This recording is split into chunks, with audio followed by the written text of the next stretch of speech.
देख रहे हैं नेटवर्क 33 राजकुमार के साथ। तो चलिए पढ़ते हैं आज की कहानी की ओर। दोस्तों, मेरा नाम केशव है और मैं नई दिल्ली में रहता हूँ। ये घटना है सन 2014 की, जब मैं बेंगलोर में रहकर जॉब करता था।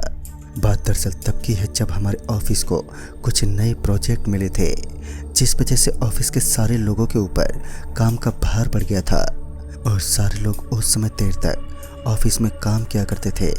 मैंने ऑफिस के कुछ ही दूरी पर अपना एक फ्लैट ले रखा था और फिर अपने ऑफिस का काम पूरा करते करते मुझे एक रात काफ़ी देरी हो गई थी। और जब मैंने समय देखा तो इस वक्त घड़ी में करीब रात के 11 बज रहे थे।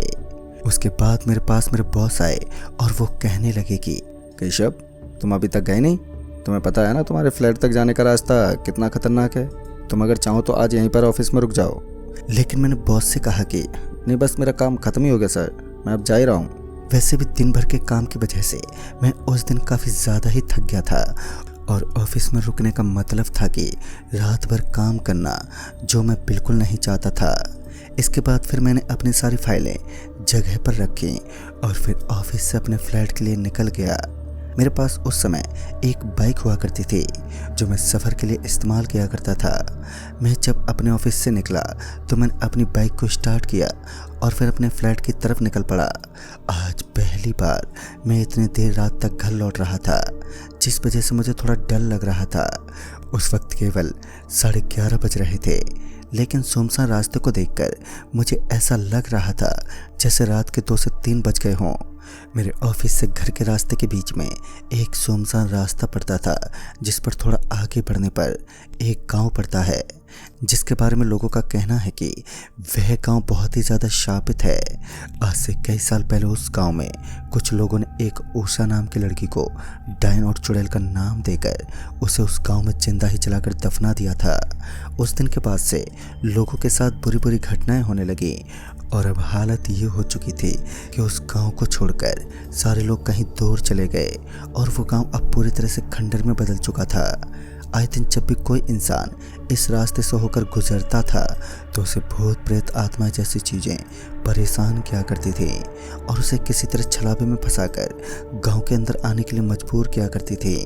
अगर कोई इंसान उस छलावा में फंसकर गांव के अंदर चला जाता था तो उसे उसी गांव में बहुत ही बेरहमी से मार दिया जाता था और आज तक किसी की लाश तक नहीं मिली, और बस मिली तो उसके शरीर के कटे हुए सिर्फ हिस्से, जिसे देखकर कोई भी बता सकता था कि उसको किसी इंसान ने नहीं बल्कि किसी अदृश्य शक्ति ने मारा होगा। मैं तो ये सब जानने के बावजूद भी मैं उस रास्ते से उस रात गुजरने वाला था, जिस वजह से मुझे अंदर ही अंदर डर सताए जा रहे थे। आखिर जिस जगह का इतिहास इतना गंदा रहा हो, उस जगह से किसी को भी गुजरने में डर तो लगना वाजिब था। मैं अपनी बाइक से जा रहा था और अब देखते ही देखते शहर की सारी चीज़ें मेरे पीछे छोड़ती चली गईं और अब मैं उस सुनसान से रास्ते के शुरुआत में पहुंच चुका था। मैंने जब वहां अपनी नज़र घुमाई तो मुझे एक बोर्ड नज़र आया, जिस पर साफ साफ बड़े बड़े अक्षरों में लिखा था कि सावधान, इस रास्ते पर रात को सफ़र ना करें, इससे आपकी जान को खतरा हो सकता है। लेकिन अब बहुत देर हो चुकी थी। मैं अपने ऑफिस से बाहर निकल चुका था और अब मैं वापस नहीं जाना चाहता था और फिर अपनी बाइक को स्टार्ट करके मैं वहाँ से आगे बढ़ने लगा। मुझे अच्छे से याद है कि उस रात कुछ ज़्यादा ही ठंड थी और हवाओं का बहाव भी उस रात काफ़ी ज़्यादा था, जिस वजह से रोड के किनारे लगे पेड़ों के पत्तों से काफ़ी डरावनी सी आवाज़ें आ रही थी। मैं जैसे जैसे आगे बढ़ता जा रहा था वैसे वैसे मैंने देखा कि धुंध की चादर धीरे धीरे मोटी होती चली गई और हवाओं के इतने तेज बहाव को देखकर मैंने फैसला किया कि मैं गाड़ी आराम से चलाऊंगा, क्योंकि गाड़ी की रफ्तार तेज करने पर मुझे ऐसा लग रहा था जैसे ये गाड़ी ठीक से बैलेंस नहीं बना पा रही है। और फिर एक जगह मुझे ऐसा लगा जैसे कि मेरी बाइक की चाल थोड़ी भारी हो रही हो। ऐसा अक्सर तब होता है जब बाइक के टायर में कोई परेशानी हो। मैं ना चाहते हुए भी अपनी बाइक की रफ्तार को धीमी करके अपनी बाइक के टायर को चेक करने लगा, जिस पर मैंने पाया कि सब कुछ सही था। मैं सारी चीज़ें चेक करना उचित समझ रहा था, क्योंकि मैं चाहता था कि जब मेरी गाड़ी उस गांव के सामने पहुंचे तो मैं अपनी बाइक की रफ्तार को तेज करके वहां से जल्दी से आगे निकल जाऊं। फिर मैं जल्दी से अपनी बाइक पर सवार हुआ और आगे की तरफ बढ़ने लगा। तभी मैंने देखा कि अब बस कुछ ही देर थी और मैं उस गांव के सामने से गुजरने वाला था जहां जाने वाले लोगों को भूत प्रेत आत्माओं जैसी चीज़ें महसूस होती हैं। मैं जैसे जैसे उस गांव के करीब पहुंच रहा था मुझे अंदर से घबराहट होने लगी थी। ऐसा लग रहा था जैसे कि पता नहीं आज मैं बच पाऊंगा या नहीं। और फिर जब मैं उस गांव के सामने से गुजरने ही वाला था कि तभी मुझे अचानक से कुछ महसूस हुआ जिसके कारण मेरी जान सूख गई। मैंने महसूस किया कि मैं जैसे उस गांव के सामने पहुंचा तो मेरी बाइक अचानक से बंद पड़ गई। ये सब देखकर मैं पूरी तरह से घबरा गया और डर के मारे बाइक को बार बार स्टार्ट करने की कोशिश करने लगा, लेकिन मैं असफल था।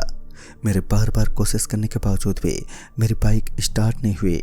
मैं घबराते हुए अपने पॉकेट से फ़ोन निकाला और मैंने अपने दोस्त को कॉल करके मदद मांगने ही वाला था कि मैंने देखा कि अचानक से मेरे फ़ोन के नेटवर्क ज़ीरो हो गए हैं और फिर देखते ही देखते मेरा फ़ोन अचानक से बंद पड़ गया।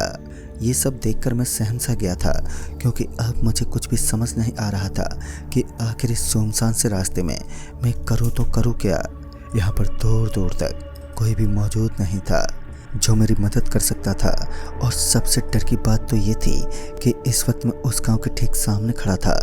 मैंने मन ही मन सोचा कि चाहे जो भी हो जाए मैं किसी भी छलावे में नहीं आऊँगा और कुछ भी हो जाए मैं इस गांव के अंदर तो कभी नहीं जाने वाला।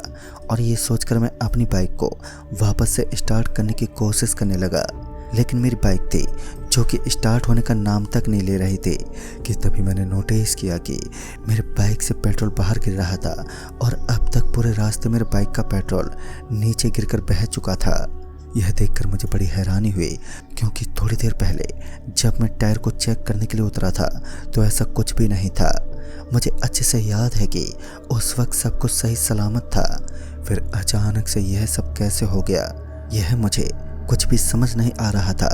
मुझे उस समय किसी तरह बस थोड़ी सी पेट्रोल चाहिए थी ताकि जल्दी से अपने घर तक जा सकूं। तभी मुझे याद आया कि शायद से मेरी बाइक की डिक्की में कुछ पेट्रोल है।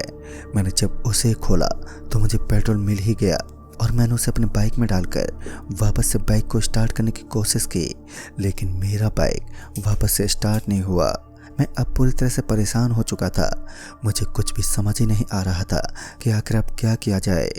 तभी मेरी नज़र वहीं पास में बैठी एक औरत पर पड़ी जिसे देखकर मैं पूरी तरह से डर गया था, लेकिन वो औरत बिल्कुल सामान्य लग रही थी। वो इस जगह पर क्या कर रही थी मुझे तो ये बात थोड़ी खटकने लगी। मैं उसकी तरफ अभी देख ही रहा था कि वह मेरे पास आ गई और मुझसे कहने लगी कि क्या हुआ, इतनी रात के यहाँ पर क्या कर रहे हो। जिस पर मैंने उसे सारी बातें बताई।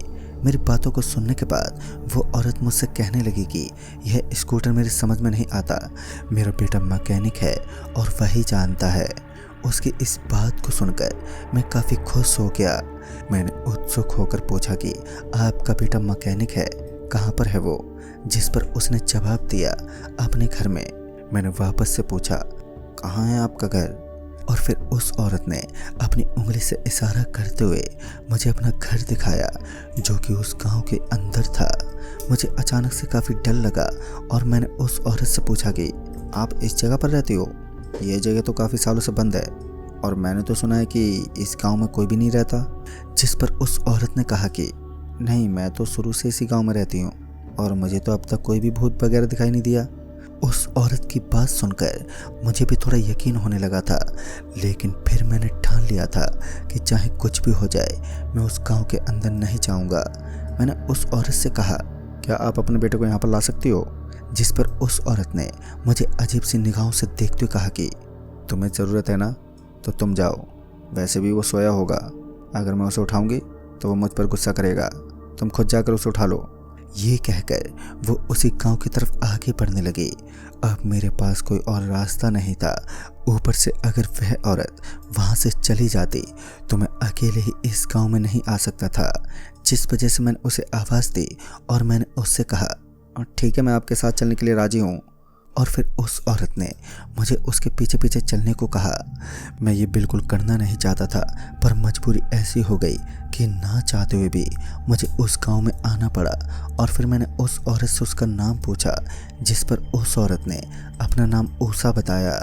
यह सुनकर तो मानो मेरे पैरों तले ज़मीनी खिसक गई थी। इसके बाद उस औरत ने मुझे अपना घर दिखाया, जो कि एक शमशान था। मैंने उस ओर देखते हुए कहा कि आपका बेटा कहाँ है? जिस पर उस औरत ने कहा कि वह तो कब का मर चुका है। और फिर देखते ही देखते उस औरत का चेहरा पूरी तरह से काला पड़ने लगा और मैं समझ गया कि मैं जिस औरत के पीछे पीछे इस गांव तक आया हूँ, वह औरत और कोई नहीं बल्कि ऊषा ही थी, जिसे लोगों ने कई साल पहले जिंदा जलाकर मार डाला था। ये सब जानने के बाद मेरे पैर पूरी तरह से जाम हो चुके थे और फिर अचानक से मुझे ऐसा महसूस हुआ जैसे कि मेरे आसपास बहुत सारी आत्माएं मंडरा रही हों। मैंने किसी तरह खुद को संभाला और वहाँ से जितनी तेज हो सकता था उतनी तेज़ी से भागने लगा, लेकिन तभी मैं किसी अदृश्य चीज़ से टकराकर वहीं नीचे गिर पड़ा और चाहकर भी उस गांव से बाहर नहीं निकल पा रहा था। मुझे कुछ भी समझ नहीं आ रहा था कि आखिर मुझे क्या करना चाहिए। और फिर तभी मुझे ऐसा महसूस हुआ जैसे कि मैं वहाँ उस गांव की मिट्टी में अंदर धंसता जा रहा हूँ। ऐसा लग रहा था जैसे कि वह गांव मुझे आसानी से निगल जाएगा। मैं अपने हाथ पैर मारते हुए बचने की कोशिश करने लगा और मैं अब तक अपने आसपास अपनी मौत को महसूस कर पा रहा था कि तभी मैंने अपनी आंखें बंद करके भगवान का नाम लेना शुरू कर दिया। और फिर जब मैं भगवान को याद करते हुए उस जगह से भागने लगा तो मैं वापस किसी चीज़ से नहीं टकराया। फिर आकर मैंने अपनी बाइक को स्टार्ट करने की कोशिश की तो मेरी बाइक एक बार में स्टार्ट हो गई और फिर मैं जितना तेज़ हो सकता था उतनी तेज़ी से वहाँ से निकल आया और अपने घर पहुँचकर मैंने अपने माता पिता को ये बात बताई। मेरी बातों को सुनकर मेरी माँ काफ़ी ज़्यादा डर गई और फिर कुछ समय के बाद ही मैंने उस नौकरी को भी छोड़ दिया। दोस्तों, आज जब कभी भी मुझे रात के सफ़र में जाना होता है तो मुझे वो सारी चीज़ें याद आने लगती हैं और एक बार फिर से मेरी रूह कांप उठती है। तो दोस्तों, इस कहानी में बस इतना ही। कहानी आपको पसंद आई हो तो वीडियो को लाइक शेयर ज़रूर करें और साथ ही हमें कमेंट बॉक्स में ज़रूर बताएं। तो मैं आपका दोस्त राजकुमार जल्द ही मिलूँगा ऐसे ही एक और नई कहानी के साथ। तब तक के लिए बाय एंड टेक केयर।